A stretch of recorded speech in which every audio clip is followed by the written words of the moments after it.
నమస్తే. Welcome to Andhra Prabha. నేను లక్ష్మి. నెల్లూరు బారా షాహీద్ దర్గా వద్ద నిర్వహిస్తున్న రొట్టెల పండుగను రాష్ట్ర పండుగగా ముఖ్యమంత్రి చంద్రబాబు నాయుడు గుర్తింపు ఇచ్చారని రాష్ట్ర పురపాలక శాఖ మంత్రులు డాక్టర్ పొంగూరు నారాయణ తెలిపారు. శుక్రవారం బారా షాహీద్ దర్గా వద్ద పున్నార చర్యలు నిర్వహిస్తున్న రొట్టెల పండుగ కార్యక్రమంలో భాగంగా రాష్ట్ర అభివృద్ధికి రొట్టెను పట్టుకున్న అనంతరం నిర్వహించిన పాత్రికేయుల సమావేశంలో మంత్రి మాట్లాడుతూ 412 సంవత్సరాల చరిత్ర ఉన్న బారా షాహీద్ దర్గాలో భక్తులు పెరిగిపోతున్నారు. 2014లో 4 లక్షల మంది భక్తులు వచ్చేవారు. సరైన వసతులు ఉండేవి కావు. 2014లో ఇక్కడ వసతులు పూర్తిగా పెంచాం, అభివృద్ధి చేశామని అన్నారు. ఈ సంవత్సరం సుమారుగా 15 లక్షల మంది రావచ్చని ఆయన తెలిపారు. టూరిజం హబ్ గా నెల్లూరు బారా షాహీద్ దర్గాను తీర్చిదిద్దుతున్నామని మంత్రి తెలిపారు. ఎంతో నమ్మకంతో దేశ విదేశాల నుంచి భక్తులు వస్తున్నారని, స్వర్ణాల చెరువులో నీటి శుభ్రతపై ప్రత్యేక దృష్టి పెట్టామని అన్నారు. 6,315 మంది మున్సిపల్ శాఖ సిబ్బంది, 1,870 మంది పోలీసులు, గజ ఈతగాళ్లు, బోట్ షికారు కోసం 8 బోట్లు ఏర్పాటు చేయడం జరిగిందని అన్నారు. సుదూర ప్రాంతాల నుండి, రాష్ట్ర నలుమూలల నుండి, దేశ విదేశాల నుండి వచ్చే భక్తుల సౌకర్యార్థం ఉచిత వైద్య శిబిరాలు ఉన్నాయని తెలిపారు. అన్ని శాఖల సమన్వయంతో ఏర్పాట్లు చేశామని మంత్రి తెలిపారు.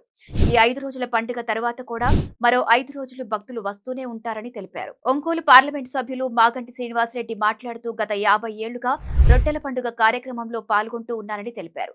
చాలా అద్భుతంగా ఏర్పాట్లు చేశామని చెప్పారు. 2014 తర్వాత ముఖ్యమంత్రి చంద్రబాబు నాయుడు ఆదేశాలతో మంత్రి నారాయణ దర్గా అభివృద్ధికి శ్రీకారం చుట్టామని అన్నారు. టూరిజం స్పాట్ గా బారా షాహీద్ దర్గాను తీర్చిదిద్దడం చాలా సంతోషంగా ఉంది. మంత్రి నారాయణ ఆధ్వర్యంలో చెరువుని ట్యాంక్ బండ్ గా తీర్చిదిద్దాలని కోరుకుంటున్నారని తెలిపారు. వక్ఫ్ బోర్డు చైర్మన్ అబ్దుల్ అజీజ్ మాట్లాడుతూ కుల మతాలకు అతీతంగా మత సామరస్యానికి ప్రతీకగా నెల్లూరులో రొట్టెల పండుగ జరుగుతుందని అన్నారు. 2014కి ముందు ఒకలా, 2014 తర్వాత వేడుకగా ఈ పండుగ జరుగుతోందని అన్నారు. మంత్రిగా నారాయణ గారు, మేయర్గా నేను ఉన్న సమయంలో దర్గా అభివృద్ధికి శ్రీకారం చుట్టామని అన్నారు. అప్పట్లో మంత్రి నారాయణ సహకారంతో ఘాట్లు నిర్మించాం, టాయిలెట్స్, షవర్లు ఏర్పాటు చేశామని తెలిపారు. సిమెంట్ రోడ్లు, షెల్టర్లు నిర్మించామని అన్నారు. భక్తులకు చిన్న ఇబ్బంది కలగకుండా అన్ని రకాల ఏర్పాట్లు చేశాం. సీసీ కెమెరాలు, డ్రోన్లతో నిఘా పెంచామని చెప్పారు. ఇతర ప్రాంతాల నుంచి వచ్చే రైతులని ఆదరిద్దామని, వారికి సహకరిద్దామని తెలిపారు. 27వ తేదీ రాత్రి గంధ మహోత్సవం జరుగుతుందని, భారీగా భక్తులు వస్తారని చెప్పారు. ఈ కార్యక్రమంలో నగర మేయర్ సుజాత, నగరపాలక సంస్థ కమిషనర్ నందర్, డిప్యూటీ మేయర్ రూప్ కుమార్ యాదవ్, రిటైల్ పండుగ చైర్మన్ మునీర్ అహ్మద్, మైనారిటీ నాయకులు సయ్యద్ షమీ తదితరులు పాల్గొన్నారు.